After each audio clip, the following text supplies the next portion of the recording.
दोस्तों को जय भारत जय संविधान। पहला मीडिया न्यूज चैनल। दोस्तों, जैसे मैंने कई दफ़ा कहा है कि पहला मीडिया न्यूज चैनल का एक मकसद है, एक उद्देश्य है। हम अपने उद्देश्य और मकसद के मद्देनज़र देशवासियों और सभी के सामने कुछ ऐसे अनछुए किस्से और ढूंढ कर ऐसी खबर दिखाने और बताने का प्रयास करते हैं कि जो शायद बहुत कम सुनने और देखने को मिलती है।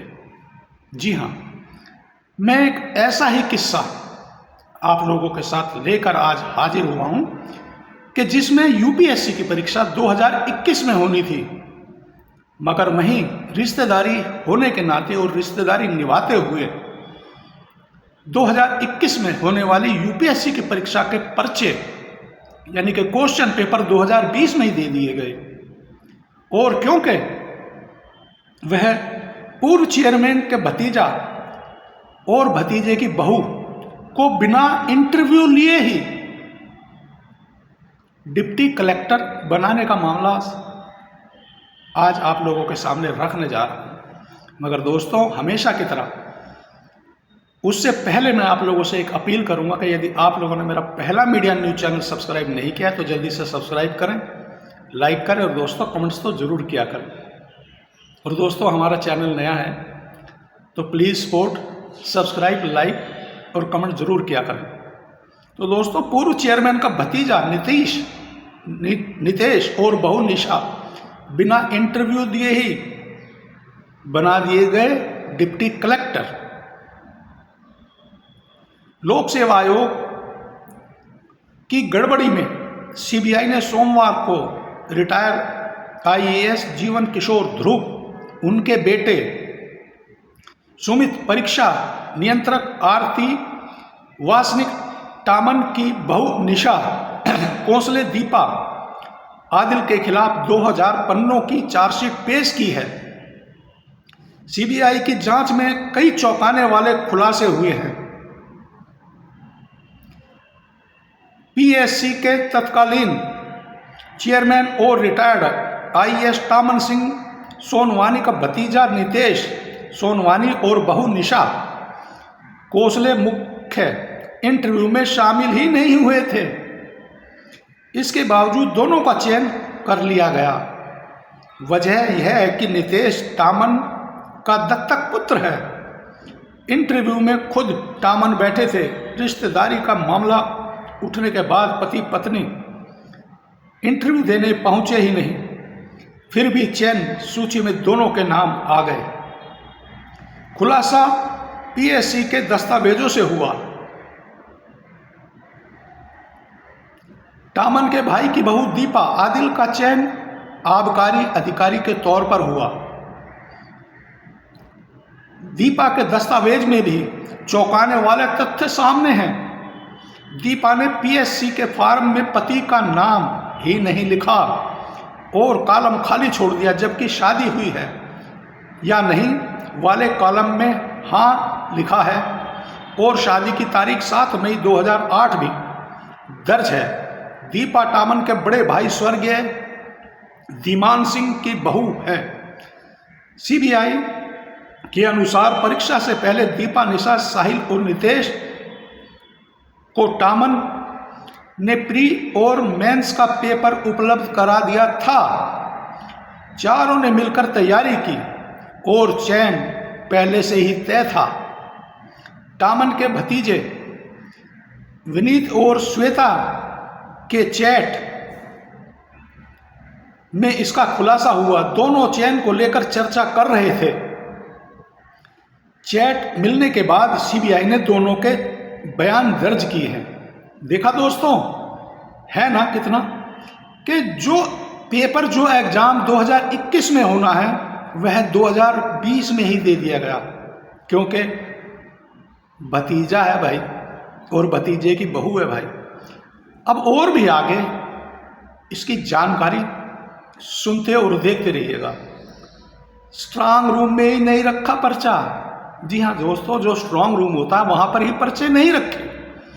आरती ने 2020 में 2 सेट में पीएससी मुख्य परीक्षा का पेपर तैयार कराया था। एक सेट में परीक्षा आयोजित हुई, दूसरा सेट स्ट्रांग रूम में रखने की बात कही गई थी, लेकिन उसकी कहीं भी एंट्री नहीं है। यह पेपर आरती के पास ही रखा रहा और इसी पेपर से 2021 की मुख्य परीक्षा आयोजित कराई गई। इसके लिए अलग से नया पेपर तैयार नहीं किया गया था। दोस्तों, जैसे अन्य परीक्षाओं में भी गड़बड़ी, सीबीआई की जांच में यह भी खुलासा हुआ है कि टामन ने अन्य भर्ती परीक्षाओं में भी गड़बड़ी की। कुछ लोगों ने भर्ती वन विभाग और असिस्टेंट प्रोफेसर के पदों पर कराई थी। दोस्तों, सिलेक्शवार जिन्होंने पेपर सेट नहीं किया उनका नाम दर्ज ने एक रजिस्टर जब्त किया है सीबीआई ने। इसमें पेपर सेट करने वाले मॉडरेटर का नाम दर्ज है। इसमें professor BP Yadav, professor JL Bharadwaj, Gyanendra Shukla, doctor Seema Khan, doctor Neeraj Jha सभी के बयान लिए हैं। डॉक्टर नीरज ने पेपर साथ सेट करने से इनकार कर दिया है ना। दोस्तों, कितनी अजीब बात कि यूपीएससी का पेपर जो 2021 में होना है उसे 2020 में ही अपने भतीजे और अपनी बहू भतीजे की वाइफ को दे दिया गया। और चौंकाने वाली बात तो यह है कि बिना इंटरव्यू दिए ही अपने भतीजे को और भतीजे की बहू को यानी कि वाइफ को डिप्टी कलेक्टर भी बना दिया गया।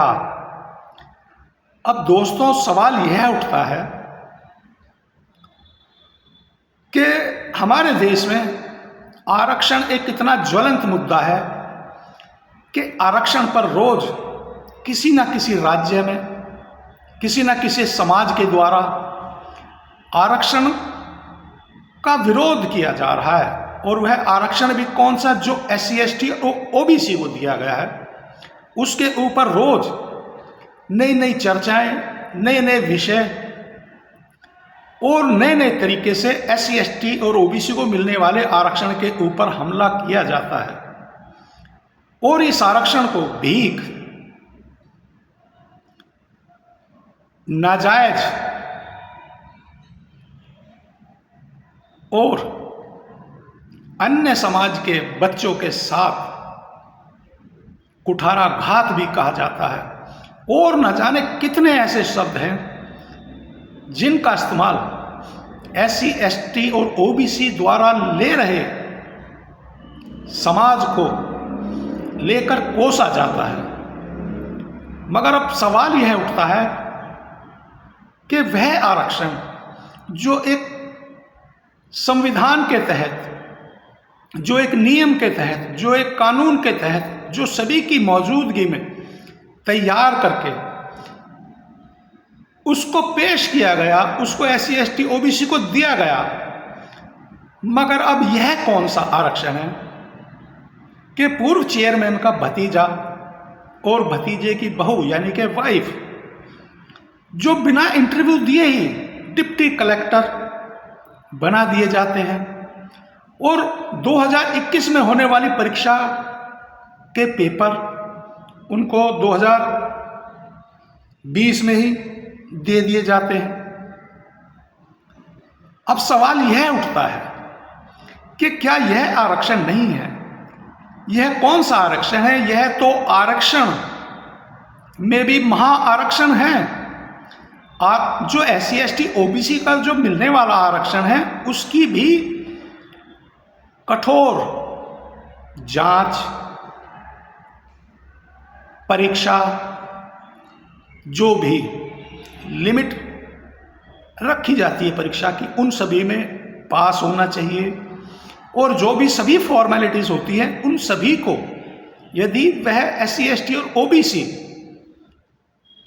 फॉलो करता है या उनको डिजर्व करता है, तब कहीं जाकर उसको भारतीय संविधान द्वारा मिले आरक्षण का लाभ मिलता है, थोड़ा बहुत।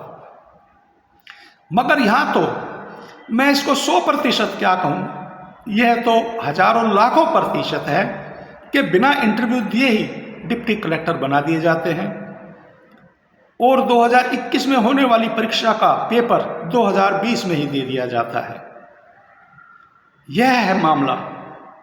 तो दोस्तों, आप इस वीडियो को ज़्यादा से ज़्यादा साझा और शेयर करें ताकि फिर भविष्य में ऐसी गड़बड़ी या ऐसे कृत्य ना हो सके। और अब अंत में एक बार फिर सभी दोस्तों को जय भारत, जय संविधान, पहला मीडिया न्यूज चैनल।